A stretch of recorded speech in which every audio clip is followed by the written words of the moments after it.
Tonight, the aftermath of Rachel Reeves's budget, the pound falls and borrowing costs go up.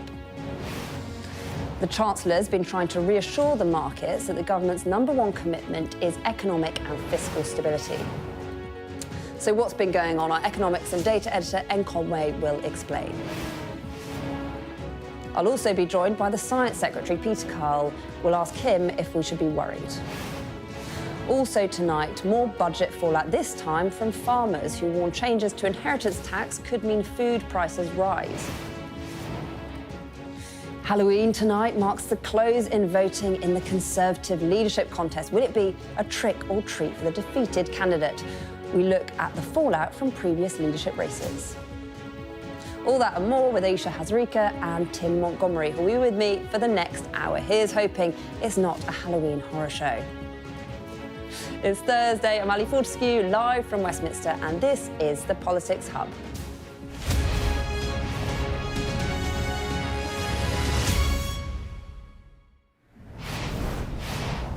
Hello, welcome to the Politics Hub.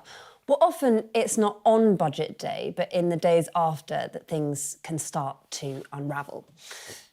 And in the last few years, as we know, the bar's been set. The market's in turmoil, the Chancellor flying home to be sacked, the whole government collapsing. The reaction today, let's be clear, is not what we saw after Liz Truss's mini-budget. But there has been a market reaction. Gilt yields are up a bit, the pound is down a bit. And to be honest, when our economics editor, Ed Conway, says we should take notice, I listen. There might not be panic in the Treasury right now, but there will be concern after a very careful campaign where Labour sought to reassure us that they can be trusted with the economy. The markets have noticed something today, and that matters. Let's play you the moment that our political editor, Beth Rigby, asked the Chancellor about the first tremors of market reaction yesterday. The markets, the gilt yields are rising. Investors are worried about your budget. Gilt yields are going up.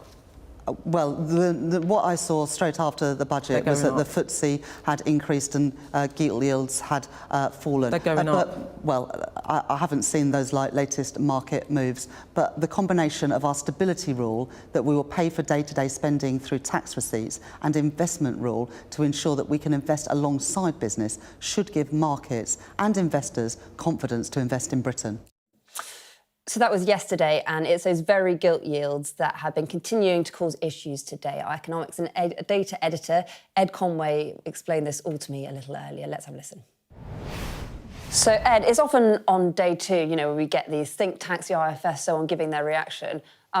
How interesting has that part of it been today? Well, so we do have that, and that's always, it's kind of interesting, but the main story right now, the thing that's just everyone's talking about is what's happening in financial markets. So shall I show you? I mean, in a sense, actually, it comes back to the fact that the government is borrowing a lot more this time around, and what we've got here, this is kind of adapted from what we're hearing from the think tanks today. This is how much Jeremy Hutton wanted to borrow in the next few years. So quite a lot of money, £300 billion. But just look at how much bigger the amount is under Rachel Reeves. So she is basically proposing to borrow an extra £142 billion compared with what Jeremy Hunt was planning. So the markets, which is, you know, they need to absorb that money. I mean, that's what happens with government borrowing. Someone needs to pay for it. And markets, investors are now saying, well, hang on, we're not entirely sure about that. And it's interesting, there's two kind of benchmarks for this, which governments tend to get a bit nervous about.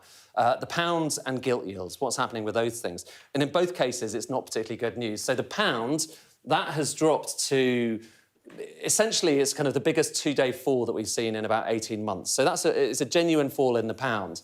And then gilt yields, which is the one that you don't want to see going higher, that has also gone up. So that's now the highest since last November. And what about when Liz Truss was Prime Minister? What happened there? It's a really good question, because, I mean, you'll remember, these are the charts we were looking at during that whole kind of mini-budget aftermath. And obviously, gilt yields went a lot higher then. This time around, this is kind of showing you the same thing. So just in the last few days, how much of those gilt yields crept up by. And they have gone up. But compared with the post-mini-budget period, that was the mini-budget. So same statistic, gilt yields, 10-year, that went up far more. So it's very different. So it's very, very different. This is not a mini-budget moment. But that's unusual. You know, you don't normally see as much of an increase in that, and you don't see the pound go down as much after budgets. So it's definitely a concern. And I think it's a concern not so much because they're worried about a crisis. It doesn't feel like a crisis moment, but it does feel like something that has a bearing on how much the government can spend, because right now, your ability to borrow all that money I was showing you about a moment ago, that kind of depends on, what's the interest rate that people are charging you on it. And the OBR, the Office of Budget Responsibility, they kind of did their forecast of what they thought would happen to these government interest rates, gilt yields. And they said, you've got a bit of leeway. So if those rates get up to that red line, then you're going to potentially break your fiscal rules. And where we are right now is there. So already, we're kind of more than halfway towards the danger zone. And that, when you hit that danger zone, then Rachel Reeves has to start thinking again about whether she can actually spend all that money. So it's a really big deal. And what have the IMF said? Yeah, so that's kind of what's going on in markets. We had the whole, there was a lot of stuff today in terms of, what does this mean for public spending, for instance. So this is showing you, and this is actually Resolution Foundation, showing you how much extra spending there has been at every budget going back to the 2010s. And what was interesting about this, look at the red bar there. That's this budget showing you it's a really big increase in spending. So all that borrowing is going towards a lot of extra current spending. But what's interesting about this? So if we kind of break down that red bar by year, have a look at this, OK? So taking all the spending and working out where it's going in each year and just how much that's actually been increased, it's really striking how much of that comes in the next few years. And then when you're looking out towards the end of the decade, it's not very big increases in spending there. So the IFS, which was looking at this, was saying, well, hang on, it's generous there, but they're just carrying on doing the same thing that previous governments were doing and saying we're not going to kind of spend all that much in the future. Can I give you one more chart while we have a moment, which is the one that the IFS always kind of goes on about is what's the distributional analysis? What does this mean for the richest and the poorest in the economy? And this is kind of interesting because when the Treasury did their budget, they were talking, when they announced the initial budget, they made a big show of the fact, and what this is showing, it's called a distribution analysis, and anything above the line means people are getting better off. And this is from the least well-off through to the most well-off. And the Treasury kind of like to make the point that people were getting better off as a result of this budget, pretty much across the line. But the problem was that wasn't taking account of the increase in national insurance. So when you take account of the increase in national insurance, actually everyone is a bit worse off because they're having to pay more. So there's kind of two sides to this. More money going into public services, but a lot more in the way of taxes that are being charged to people around the economy. Right, Ed Conway, a lot to get through there. Thank you so much.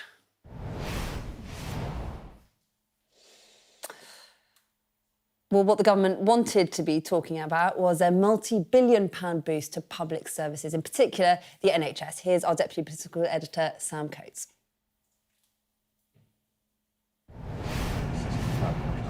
Taking her budget to the country, the Chancellor and the Prime Minister heading to the Midlands, one day after announcing their overhaul for the economy. But so far, it's not been a smooth ride. And then, the scan is done here. This is where much of the new spending will be going, billions more in funding to come for the NHS. But the scale of the borrowing needed has already unnerved the markets. And that was paired with tax hikes that voters were told not to fear.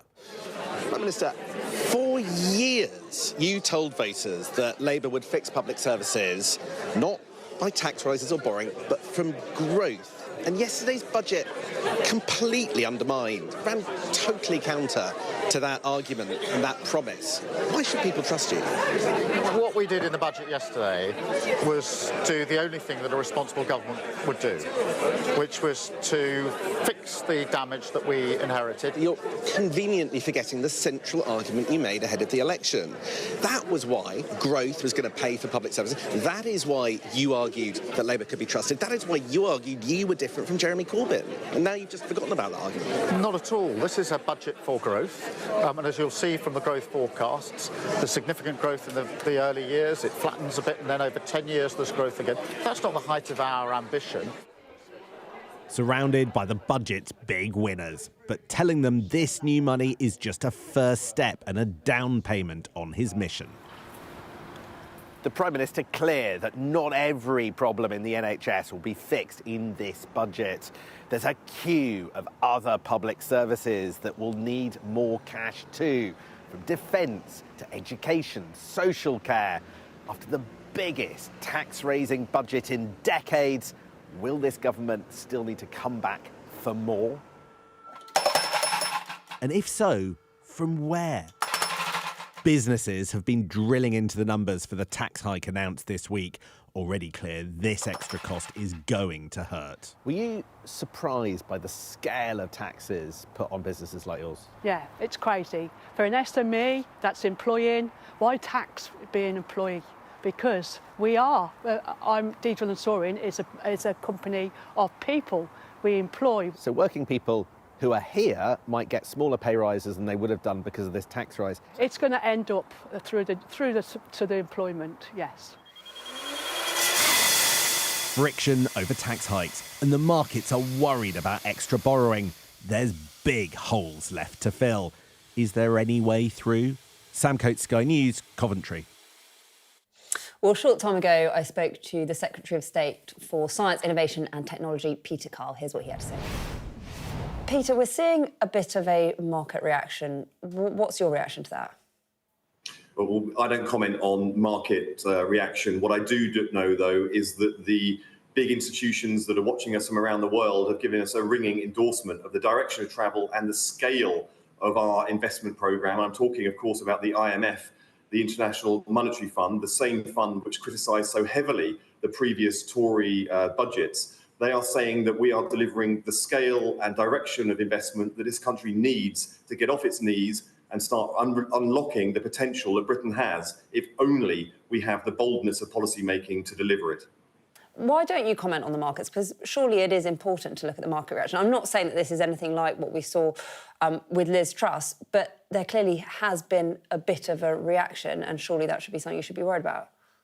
Well, what government does is we do the policies and we don't interfere with the markets as they unfold, but what we are absolutely rooted on is how this investment will unlock the potential of our country. And just bear in mind that what the markets really need is stability. And we've introduced a new stability rule into our budget process, as well as an investment rule into our budget process. That will mean that we have to balance the books over the course of this spending programme. It also means that we'll have to lower debt as a percentage of GDP over the course of this spending programme. The Office of Budget Responsibilities, an independent body that scrutinises... Sorry, just to get back to the markets, because I know you don't want to interfere with the markets. I do understand that, but they haven't responded well, and that suggests that she won't be able to borrow more. No, look, what we've done is put forward an investment programme that meets the scale of the challenge we have. So you're relaxed by the markets?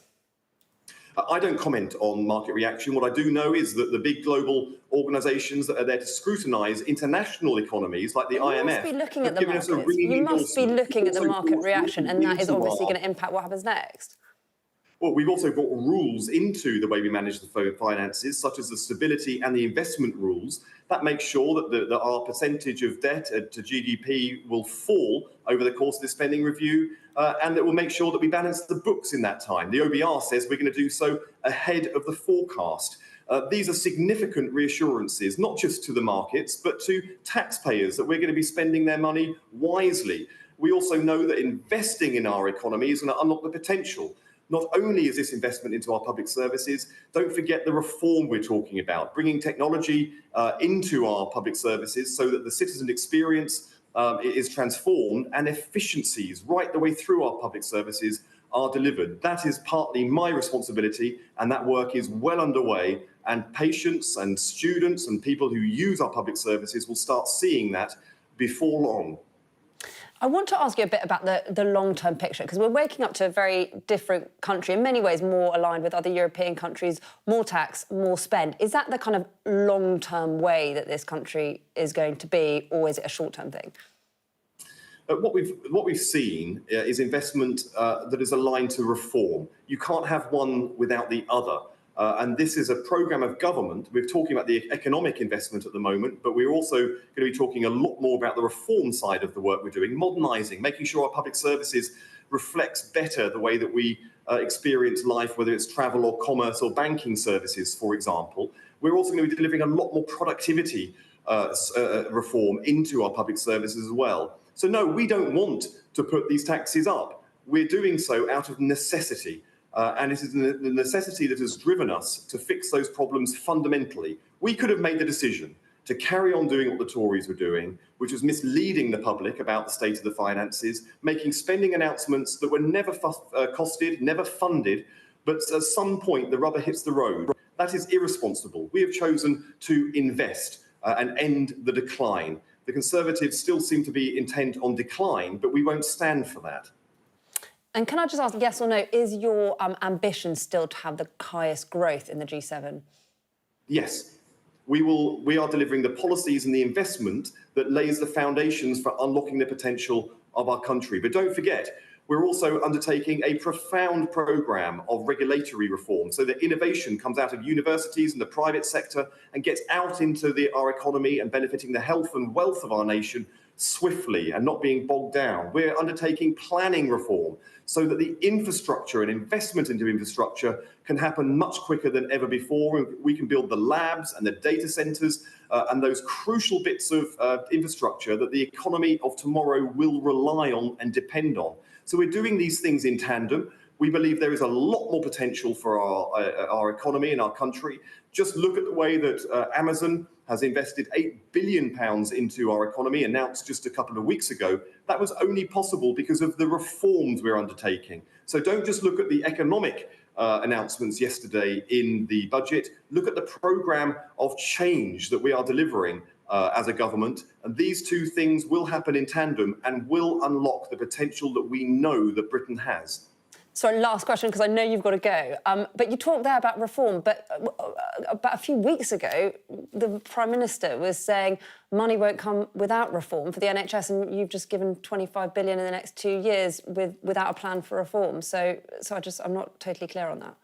We announced a £25 billion programme of investment into the NHS, but it is contingent on reform. So we are announcing alongside that we will be modernising the way we do scanning in the NHS, using the latest technology with AI.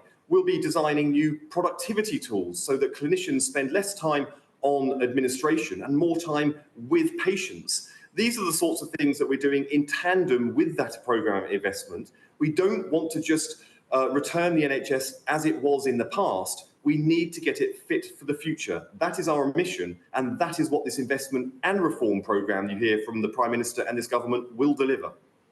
All right, Peter Carl, thank you so much for joining us on the Politics Hub. Well, I'm pleased to say that Sam has made it back from Coventry. He's with me now. Peter Carl there, very keen not to talk about the markets. I should say, they were keen to talk about the markets when Liz Truss was Prime Minister. I guess I don't want to overstate this.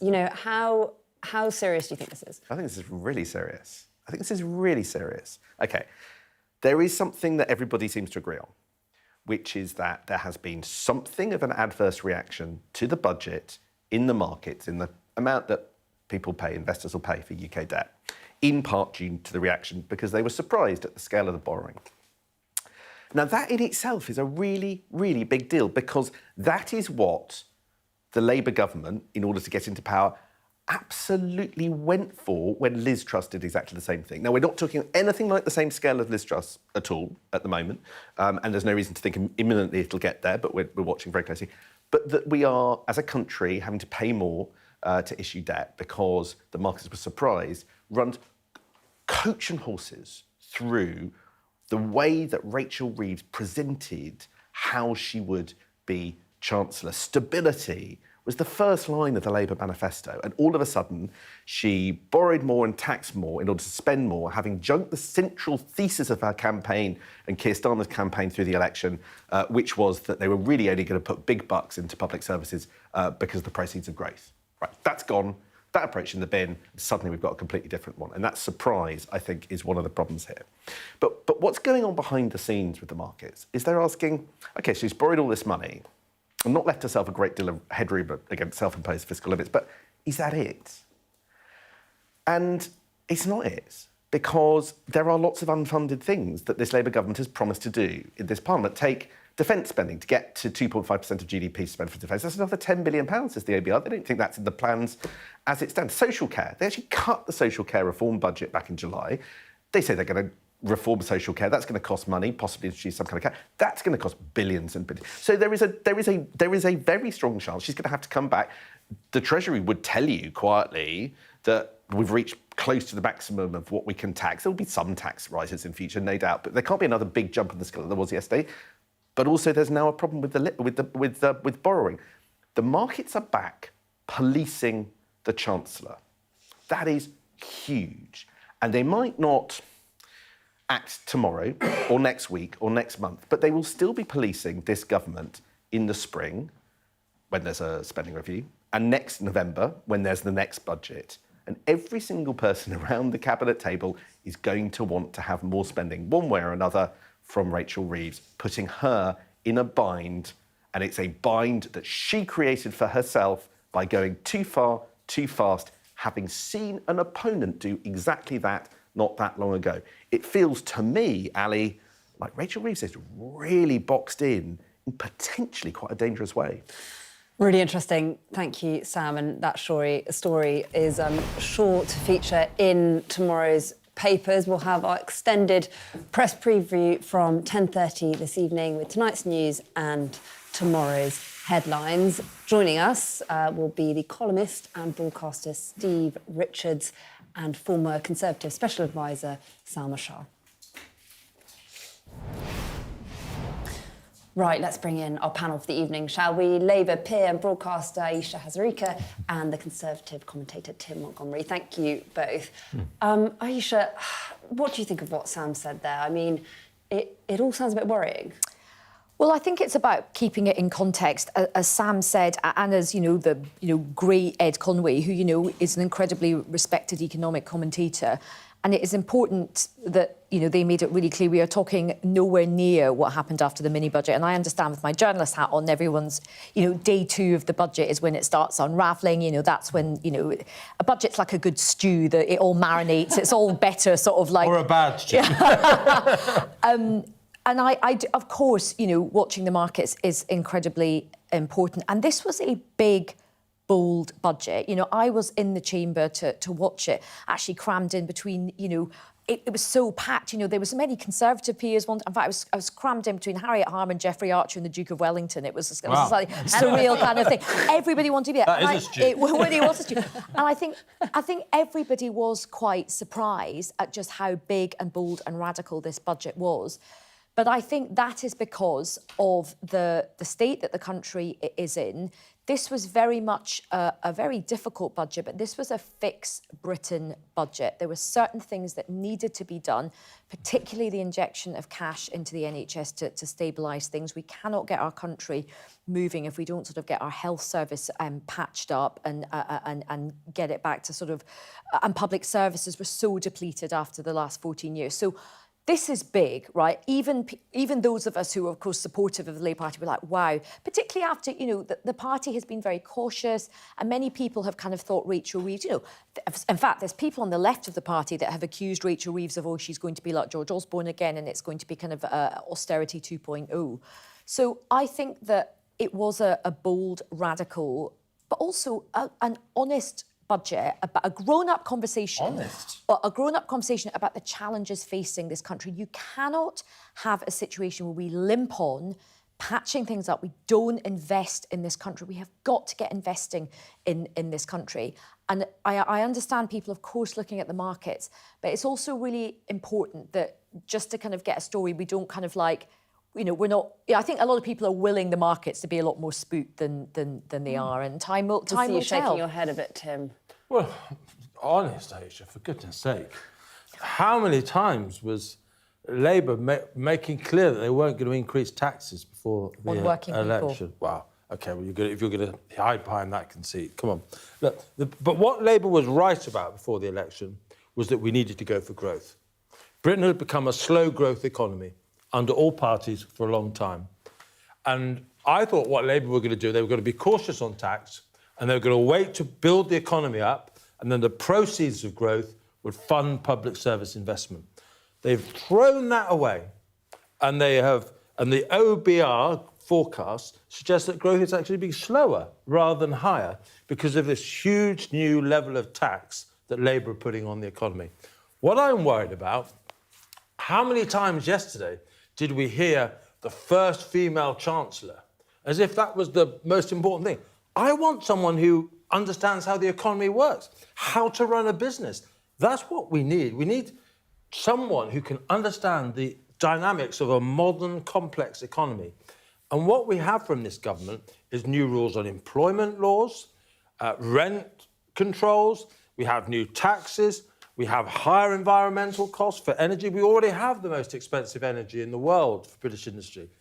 This government is loading costs on business, from farms to small businesses, that will mean we don't get the investment in the public services that Ayesha rightly says we need. Well, we do need more money for the public service, but the cart the cart and the horse has to be the right way round. And unfortunately, Labour do not understand, I'm afraid, how business works. All the people at the top of this government are basically politicians. I think that is unfair, and I understand the characterisation. Tim and I have, different sort of politics on this, and, I understand his frustration.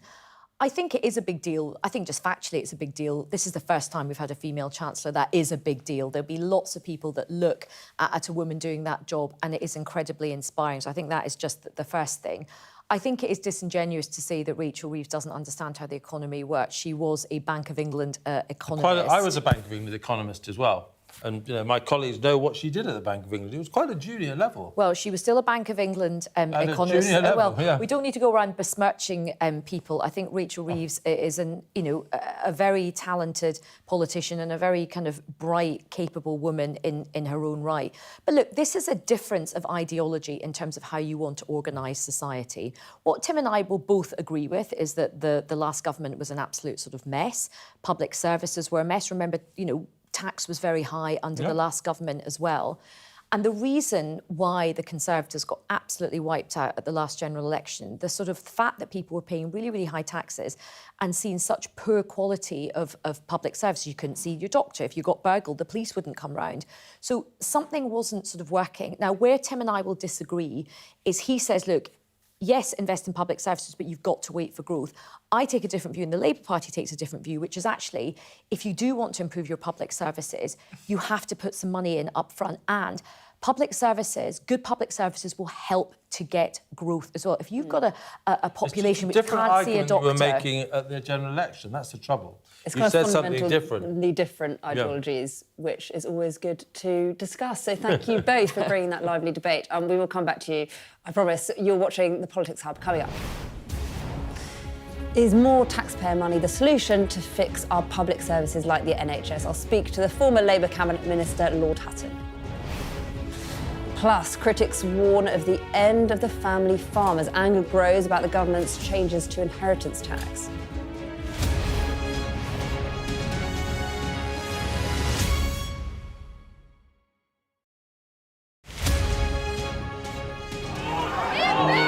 Mayhem in the Middle East, rippling in America's West. Get back! Get back! The resolve of these protesters is now being seriously tested. I saw police being forced or pushing young men and women to the ground as they made almost 100 arrests. None of this is a peaceful protest. I'm Martha Kellner, and I'm Sky's US correspondent based here in Los Angeles. How are you feeling? I am angry. It is an anti-woman agenda. Sky News, get the full story first. Will the cold affect your voters? Well, we have a lot of tremendous support, but it's nasty out there. Can you beat Donald Trump, Governor? President Biden, do you trust President Xi? President Biden says that this meeting went well. He said real progress was made on a whole host of issues. Will your candidates win? I hope so. I think they will. I think they're great candidates. There's no doubt that Kamala Harris and her team are harnessing the power of social media. Do you think Kamala is brat? Kamala's brat. Are you scared? Yeah, we were scared. It was terrible. Strong wind, building tearing down. As them say, our God works, so we can't do nothing. The people here know that worse storms may well be on their way. Free, wherever you get your news. Excited. I've had severe nightmares of these people coming in and just taking me in the middle of the night. Ghislaine Maxwell has pleaded not guilty to all 6 charges against her. Mum, how are you feeling today? Jeffrey said, you answer to Ghislaine, you just don't cross her.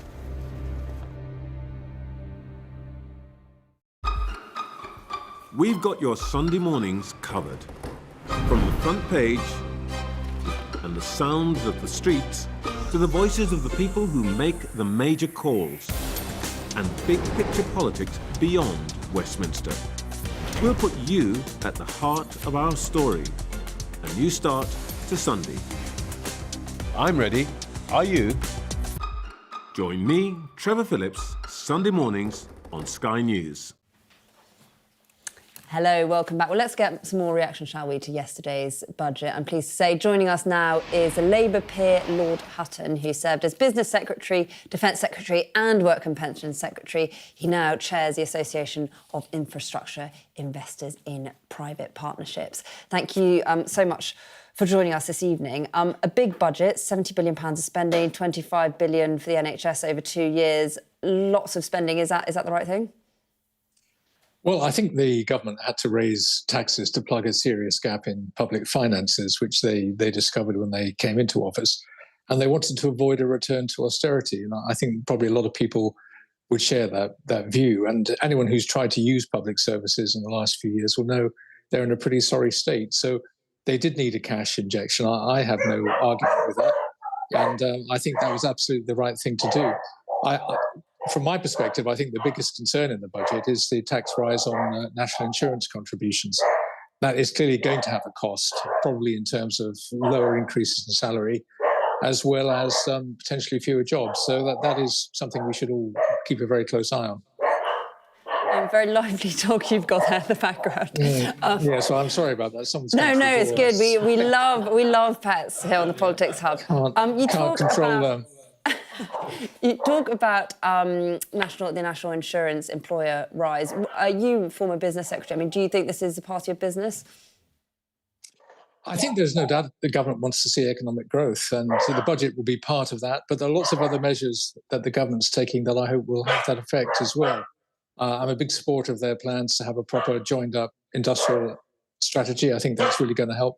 The reforms on planning to speed up decision-making so we can get building things faster. I think all of that is good. The green growth agenda, these are major, major things that I think are going to benefit the economy. We'll see better jobs, higher wages, more taxes coming in as a result. But it is a really fine set of judgments that ministers have got to make. I know they've tried to be fair with the NI increases for employers, so a lot of smaller businesses, I think, won't experience that increase. And I think 1 million smaller businesses probably will end up paying the same or even less national insurance contributions than they are at the moment. So there is no easy way to fix the hole that we're in. I mean, I think that's the bottom line. But as long as the government keeps pursuing this focus on growth, the budget is one of the measures. It's not the only thing that the government will be doing.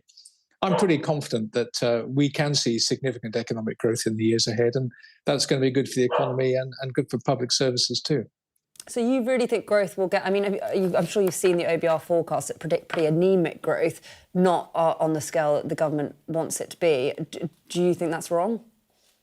I don't think it's wrong, but I think the OBR's report just focuses on the budget measures. It doesn't take into account the planning reforms, the green growth strategy and other measures, the industrial strategy, which I hope really will see a boost to UK manufacturing. It doesn't factor those things into it. So I think I'm still optimistic. I think the government's got its focus on the right long-term objective, but I think it's had to deal with some issues in a way that allows public services to improve and also focuses on the serious gap in public finances. The one thing I think probably in the budget that isn't getting the attention it deserves, because I think it's a really tough call they've made. Yes, people have focused on the relaxed rules about debt, but there hasn't been much commentary on the tighter rules about public spending coming from taxation. I think that's a really tough discipline that the Chancellor has set for herself. And I think that is, an important part of trying to create the conditions of financial stability that people have been focusing on today, and certainly what's happening in the bond markets. And how challenging do you think that will be? And what do you think of what we've seen in the bond markets today? Well, I think it's been a small change. I don't think it's been a significant change. There's nothing on the scale of what happened when Liz Truss presented her disastrous mini-budget. But of course, the bond markets do get a decisive say in all this. I mean, if the government didn't have to raise money, they could ignore the bond markets. But of course, they have to raise significant amounts of money, and therefore they've got to pay attention to the bond markets as well. Otherwise, the strategy just doesn't deliver. So I think they've got to keep a close eye on it. I'm pretty sure they are. And we'll see where all of this goes. But I think the budget is very tough. I don't think anyone's going to disguise that fact. It's going to be some costs for businesses in terms of jobs and growth. But I think overall the strategy is probably the right one. And, I hope it comes off. You were in government under Tony Blair and Gordon Brown. I mean, it does feel like a different kind of Labour government. Do you think that's fair? Well, look, I think we're 3 months into it, isn't it? I think it's quite difficult to say that with any clarity at the moment. I think their focus on growth is absolutely right. The debate is going to be about, well, OK, so how do you do that? Is this budget strategy the right way to support economic growth? And I think together with the other things the government is doing, I think the budget makes sense. And we've got to absolutely deal with the hole in public finances. There's no future. We can't do sort of stop, start all the time with public finance for vital public services. These services have got to have a sustained financial platform. Otherwise, we just can't make the most of new technology and meet rising demand for services and so on.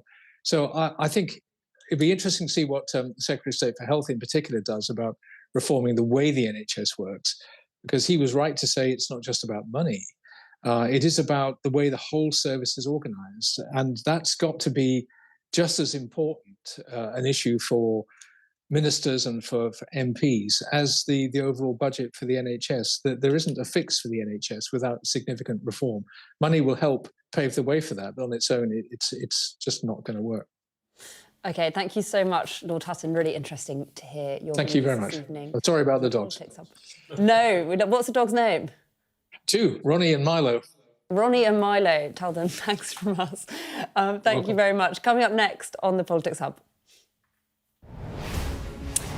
Ploughing a lonely furrow. Do the government's changes to inheritance tax show they don't care about rural communities? And we'll report on how legislation introducing so-called buffer zones around abortion clinics in England came into force today.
Well, there's always one measure in the budget that comes out of nowhere and can become a major point of controversy. This time, it seems to be a planned reform to inheritance tax laws for farmers. Some are worried the changes could mean family farms are broken up as they're forced to sell land to pay the cost of passing the farm on to the next generation. Sky's Fraser Maud has more. I really am, towards the end of my tether. Do these people not understand where food comes from in this country? The industry is on its knees. It's on its knees. My primary concern is actually for my kids here. Halloween isn't the only thing giving our farmers a scare this week. Many say the first Labour budget for over a decade has been disastrous for small farms and their future.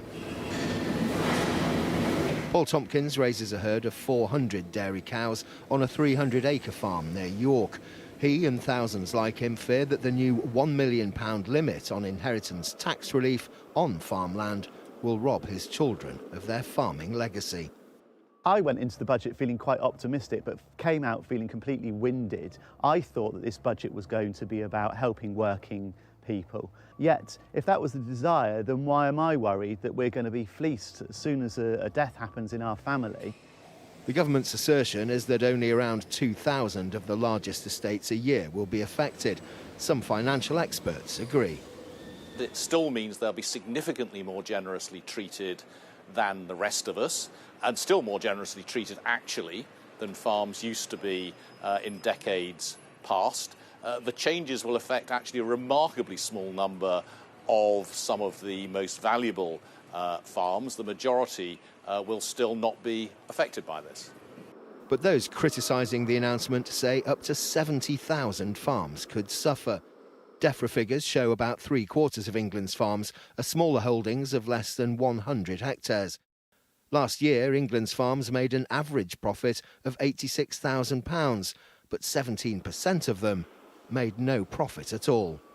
One way to avoid inheritance tax is to hand down your assets 7 years before you die. The problem with that, of course, is that no one knows exactly when that's going to be, and it also means that the farmer then can't borrow against his assets or apply for certain environmental schemes. A U-turn on the announcement seems unlikely, but farmers like Paul maintain the only fair and reasonable thing the Chancellor can do to protect our farming future and keep food costs down is to completely reverse her decision. Fraser Maud, Sky News, York. Well, the electoral dysfunction team, I should say, have been reacting to the budget, and that plan on inheritance tax for farmers has caught the attention of former Scottish Conservative leader Baroness Ruth Davidson. Take a listen. Omnishambles budget was the 2012 George Osborne budget, where they did loads of cleaning up of little loopholes. So things like hot food had a different VAT rating to cold food. So they thought they would equalise them and things. They basically did lots of tiny little things that completely got undone because there was a reason that these loopholes and changes existed. I don't think this is an omnishambles, but I think it's maybe a demi-shambles. The thing about farmers is they might be land rich, but they're pretty much cash poor because farming is not massively profitable. And if you go onto X or Facebook or any of the other streaming sites, you just got all of these heartbreaking videos of farmers sitting in the cabs of their tractors doing 30 seconds just looking broken, going, I was only keeping doing this to pass it on to my kids. That was why I was doing it. I'm going to have to get out. I'm going to have to sell to big agribusiness. And if you scan that QR code, you can hear more from Baroness Davidson, plus our political editor, Beth Rigby, and Labour peer Baroness Harriet Harman on the latest edition of Electoral Dysfunction. You can follow that wherever you listen to your podcast. Well, let's come back to Ayesha and Tim, shall we? Farming, it felt like this was the story this morning that we didn't necessarily expect. What do you think of all this? I think a little bit about what I was saying earlier is I don't think this is government that understands business. And I don't think it understands farming either. I don't understand farming, but after this issue sort of came out in the budget yesterday, I rang, for example, Minette Batters, who used to lead the Farmers Union, and she just went through with me how the farming business has become incredibly complex in recent years because farms don't just have to farm now to survive. They have to do environmental work. They have to do often side businesses like weddings on. It's a very difficult business to work. But as Ruth Davidson was just saying, what keeps a lot of farmers going is the thought that they can leave this to their children. And what Labour, I think, have done in this budget is they've taken that away almost overnight. And my hope is, there are lots of budget measures that are introduced in good faith, and I'm sure this one was introduced in good faith, but it's like a dagger over British farms. And we need our farms operating for food security. And I worry that this will have a devastating impact, and I hope it will be reversed. I really do. I think it probably will be. Paul Johnson, IFS, said that complaints are massively overdone. I mean, I guess the thing again, is Labour, they represent a lot of rural constituencies. They do now. Not for long if they carry on like this. Well, let's see. I mean, the next election is a long way off, and of course, Labour will be judged on delivery, and that's right. That's how government should be judged. Look, I mean, again, like Tim, I'm no agricultural expert. I don't even listen to the Archers. Oh my goodness! But I know, shock horror. But look, I understand I understand that there is a lot of upset about this, and often when there are tax changes, there are, and any kind of fiscal changes, people who feel like they're losing out, it is very heartrending, and it is very, very difficult. Some of the figures have, there's a lot of debate about the figures at the moment, about the threshold and exactly how many farms will be affected by this. So I think that's something we've got to wait and see. And so, look, I've got no doubt that this is difficult for many farmers.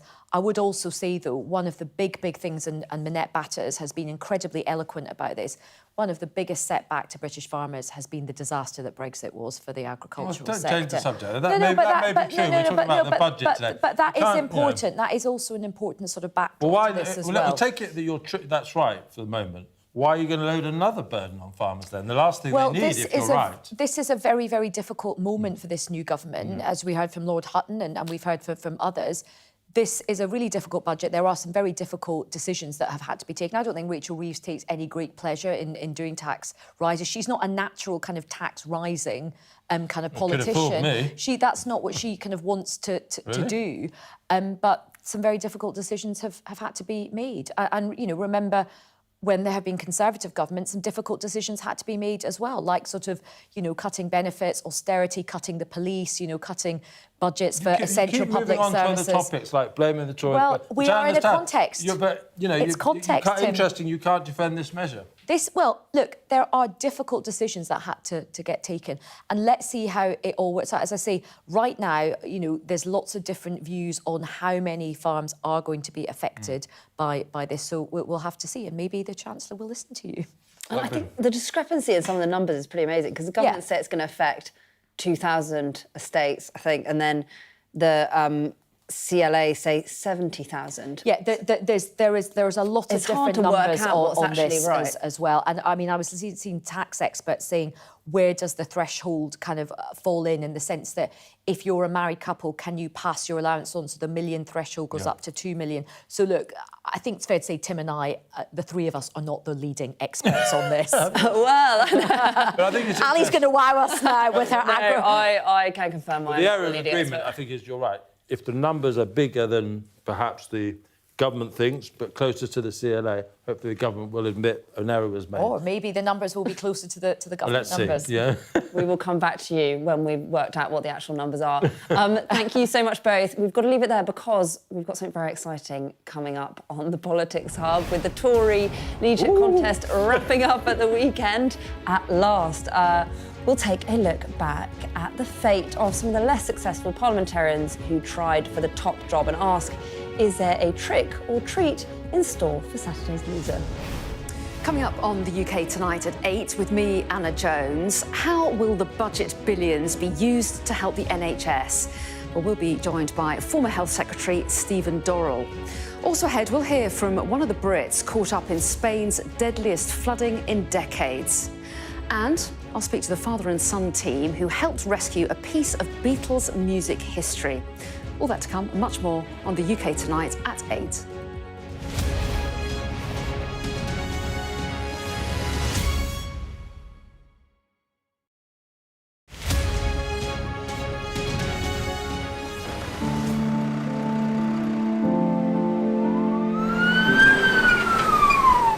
That has happened within minutes, and now it's coming from both sides, and it's moving this way.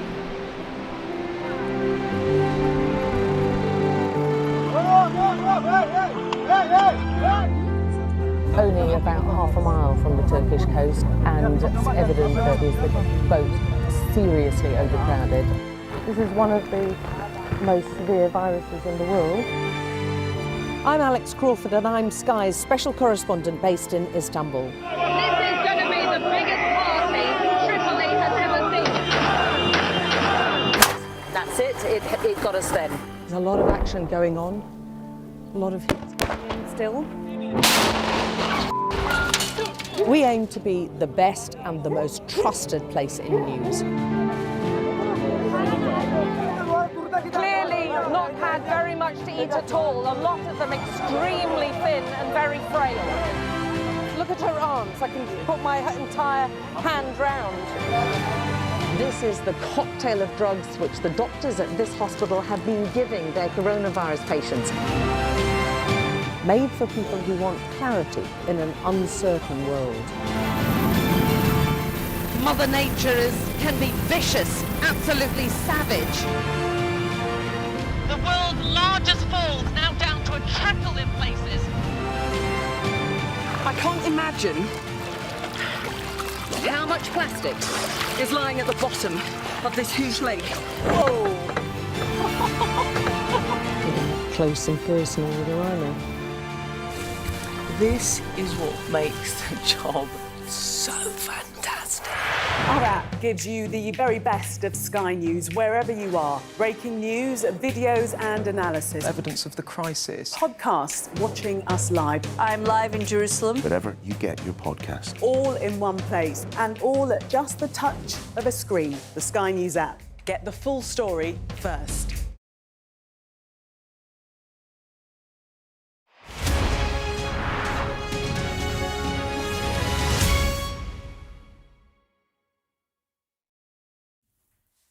Hello, welcome back to the Politics Hub. Well, on Saturday, we're going to find out whether the next Conservative leader is Kemi Badenoch or Robert Jenrick. For one of them, the hard grind of leading a depleted opposition. For the other, the opportunity to spurn a frontbench job and have a more sedate life on the backbenches or elsewhere. But the fallout from these contests is not always harmonious. So as we mark Halloween tonight, can't get away from that, we're going to talk about previous defeated candidates and ask, were they tricked or were they treated by their party after they lost? This is a fun one for our panel. Right, here we go. The first one, that is Margaret Thatcher and Ted Heath.